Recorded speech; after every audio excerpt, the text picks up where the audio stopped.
بسم اللہ الرحمن الرحیم۔ السلام علیکم، میرا نام ہے Zain Ali Naz and welcome to psycho debate. دوستو، رمضان المبارک کا پہلا عشرہ ختم ہوا، دوسرا جاری ہے اور مسلمان بڑے جوش و خروش سے عبادات میں مصروف ہیں، نماز پڑھ رہے ہیں، زکوٰۃ دے رہے ہیں، روزے رکھ رہے ہیں، تلاوت کر رہے ہیں۔ لیکن پھر بھی کہیں نہ کہیں آج کے مسلمانوں میں یہ شکوہ پایا جاتا ہے کہ ان کی عبادات میں، ان کی نمازوں میں وہ سرور نہیں رہا، وہ مزہ نہیں رہا جو پہلے ہوا کرتا تھا۔ تو کیوں نہیں رہا؟ اس کی ایک وجہ ہے کہ ہم اپنی عبادت کا، اپنی نمازوں کا مقصد بھول گئے کہ نماز کا کیا مقصد کیا ہے۔ یقیناً اللہ تعالیٰ نے کوئی بھی چیز پیدا کی ہے، اس کا ایک مقصد ہوتا ہے، اس کی کوئی وجہ ہوتی ہے۔ کوئی بھی چیز اللہ تعالیٰ بلا وجہ نہیں پیدا کرتا۔ اللہ تعالیٰ نے انسان کو پیدا کیا تو قرآن مجید میں سورہ رحمان میں ارشاد فرما دیا، وما خلقت الجن والانس الا لیعبدون، کہ میں نے انسانوں اور جنوں کو اپنی عبادت کے لیے پیدا کیا۔ اب عبادت کے لیے پیدا کیا ہے تو فرشتے بھی تو عبادت کر رہے ہیں نا، فرشتے عبادت کر رہے ہیں۔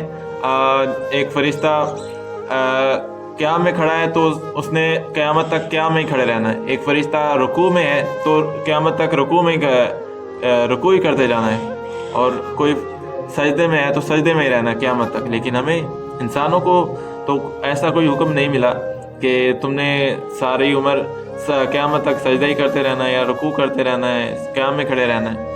ہمیں تو اللہ تعالیٰ نے زمین پر بھیج دیا اور مختلف حالات سے گزرنا پڑتا ہے، صبر، غم، خوشی میں سب کچھ ہمیں دیکھنا پڑتا ہے۔ اب اپنی عبادت کی بات کی جائے تو اسلام کے 5 رکن ہیں، 5 عبادتیں ہیں۔ پہلا ہے کلمہ، اشہد ان لا الہ الا اللہ و اشہد ان محمدًا عبدہ و رسولہ، کہ میں گواہی دیتا ہوں کہ اللہ تعالیٰ ایک ہے، اس کے سوا کوئی عبادت کے لائق نہیں ہے، وہی معبود ہے، اور محمد صلی اللہ علیہ وآلہ وسلم اللہ تعالیٰ کے آخری رسول ہیں۔ دیکھیں، ہم نے زبان سے کہہ لیا، دل سے بھی مان لیا، لیکن کیا ہم نے اپنے اعمال سے یہ ثابت کیا کہ اللہ تعالیٰ ایک ہے اور اسی سے مانگنا ہے؟ ہم نے اسی کو خوش کرنے کے لیے ہم نے اپنی زندگی کے کام کرنے ہیں۔ کیا ہم نے کسی کو خوش کرنے کے لیے کسی کے آگے ہاتھ نہیں پھیلائے، کسی کو خوش کرنے کے لیے اس کی چاپلوسی نہیں کی؟ اگر کی ہے تو یقیناً اس کا مقصد ختم ہو گیا۔ ہم نے دل سے نہیں مانا، ہم نے اپنے اعمال سے ثابت نہیں کیا۔ دوسرا مقصد، دوسری عبادت ہے، دوسرا رکن ہے نماز۔ ہم نماز پڑھتے ہیں، 5 وقت ہم پر فرض ہے ایک دن میں۔ تو نماز کا کیا مقصد ہے؟ کہ ایک تو ہمارے اپنی صحت فٹ رہتی ہے، ہم صحت مند رہتے ہیں نماز پڑھنے سے۔ اگر صرف صحت ہی ہے تو ہم گھر میں بھی پڑھ سکتے ہیں، صحت ہی نماز ہی پڑھنی ہے، لیکن ہم نے مسجد میں آ کر پڑھنی ہے اور باجماعت پڑھنی ہے۔ اب اس کا کیا مقصد ہے؟ دیکھیں، آپ صلی اللہ علیہ وآلہ وسلم کے دور میں جب نمازی نماز پڑھتے تھے، باجماعت نماز پڑھتے تھے، تو پھر دیکھتے تھے کوئی نہیں آیا، جو نہیں آیا ہوتا تھا اسے جا کر پوچھتے تھے کہ کیا مسئلہ ہے، کیا پریشانی ہے، کوئی پریشانی ہے تو ہمیں بتاؤ، ہم مل کر اس کا حل نکالتے ہیں۔ تو آج کے دور میں انسان اتنا بیزی ہو گیا ہے، اتنا مصروف ہو گیا ہے کہ بمشکل 5-10 منٹ نکالتا ہے نماز پڑھنے کے لیے۔ نماز پڑھتا ہے، اس کے ساتھ چاہے تو جماعت کے ساتھ پڑھتا ہے، لیکن ساتھ میں کھڑے نمازی کا اس کو پتہ نہیں ہوتا ہے کہ کون ہے اور کہاں سے آیا ہے، اور نماز پڑھ کر واپس آ جاتا ہے۔ تو اگر دیکھا جائے تو نماز کا مقصد بھی ہم بھول گئے۔ تیسرا رکن ہے ہمارا روزہ۔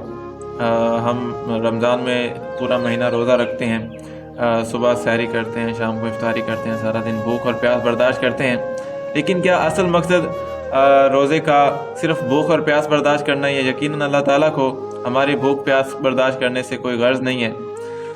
اس کا مقصد صرف اور صرف ہمارے اندر یہ احساس پیدا کرنا کہ جب کسی غریب کے پاس کھانے کے لیے روٹی نہیں ہوتی، پینے کے لیے پانی نہیں ہوتا، تو اس پر کیا گزرتی ہے۔ جب ایک غریب بندہ جس کے سامنے کھانا پڑا ہوتا ہے لیکن وہ نہیں کھا سکتا، تو اس پر کیا گزرتی ہے۔ دیکھیں، اس دور میں آج فلسطین میں اتنے ظلم ہو رہے ہیں، اتنے ان پر بمباری کی جا رہی ہے، ان کے پاس کھانے کے لیے روٹی نہیں ہے، پینے کے لیے صاف پانی نہیں ہے، تو ہم صرف ادھر روزے رکھ رہے ہیں، صبح سحری کرتے ہیں، شام کو افطاری کر لیتے ہیں، ہمیں ان کی بھوک کا، پیاس کا احساس نہیں ہوتا۔ میں کہتا ہوں اگر ہمیں ان کی بھوک کا، ان کی پیاس کا احساس نہیں ہوتا تو ہمارا کوئی روزہ نہیں۔ یقیناً رمضان المبارک کو غمگساری اور ہمدردی کا مہینہ اسی لیے کہا گیا ہے کہ ہمیں اس میں ہمدردی کرنی ہوتی ہے، ہمیں احساس کرنا ہوتا ہے یہ مہینہ ہمیں احساس دلانے کے لیے آتا ہے کہ ہم غریبوں کا، یتیموں کا احساس کریں۔ اس کا بھی مقصد بھول گئے۔ چوتھے نمبر پر آتا ہے زکوٰۃ۔ زکوٰۃ کا کیا مقصد ہے؟ زکوٰۃ کا مقصد یہ ہے کہ دولت جو ہوتی ہے وہ صرف ایک مٹھی میں بند ہو کر نہ رہ جائے۔ دولت تمام انسانوں میں پھیلنی چاہیے، تمام انسان اس سے فائدہ اٹھا سکے، تمام اپنی خوشی سے زندگی بسر کر سکیں۔ لیکن آج کے دور میں دیکھا جائے تو ایک غریب بندہ روز بروز غریب سے غریب تر ہوتا جا رہا ہے، اور ایک امیر بندہ روز بروز امیر سے امیر ہوتا چلا جا رہا ہے۔ زکوٰۃ کا بھی مقصد پورا نہیں ہوا۔ اب 5ویں نمبر پر باری آتی ہے حج کی۔ ہم اتنے پیسے دے کر مکہ مکرمہ میں، مدینہ منورہ میں حج کرنے کے لیے جاتے ہیں۔ خانہ کعبہ کا طواف کرتے ہوئے ایک آواز آتی ہے، لبیک اللہم لبیک لبیک لا شریک لک لبیک۔ ایسی آواز آتی ہے جیسے جو چل رہے ہوتے ہیں نا، ایسا منظر ہوتا ہے کہ جیسے ایک بہت بڑے بادشاہ کی ایک بہت بڑی فوج آ رہی ہو۔ ایسے کوئی غیر مسلم، کوئی کافر دیکھے نا تو اس کو ڈر جائے کہ یار اتنی بڑی فوج، لیکن کیا فائدہ اس اتنی بڑی فوج کا جب ہم ایک ٹچے سے اسرائیل کو جواب نہیں دے سکتے، ہم اس کو روک نہیں سکتے۔ ہم اپنے مسلمان بھائیوں کے لیے جن پر ظلم ہو رہے ہیں، جن پر بمباری کی جا رہی ہے غزہ میں، ہم ان کے لیے آواز نہیں اٹھا سکتے، تو اتنی بڑی فوج کا کیا کرنا ہے ہم نے؟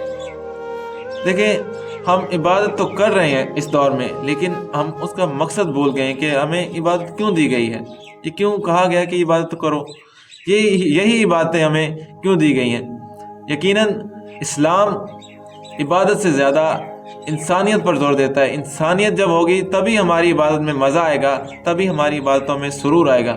ہم وہ کہتے ہیں کہ تلواریں بیچ کر مسلح خرید لیے، بیٹیاں لٹتی رہیں اور ہم دعا کرتے رہے۔ ہمارا حال وہی وہ ہو چکا ہے کہ ادھر ہمارے فلسطین میں ان کو شہید کیا جا رہا ہے، ان پر ظلم ہو رہے ہیں، اور ہم کہہ رہے ہیں کہ ہماری عبادتوں میں سرور نہیں ہے، مزہ نہیں ہے۔ کیسے مزہ ہوگا؟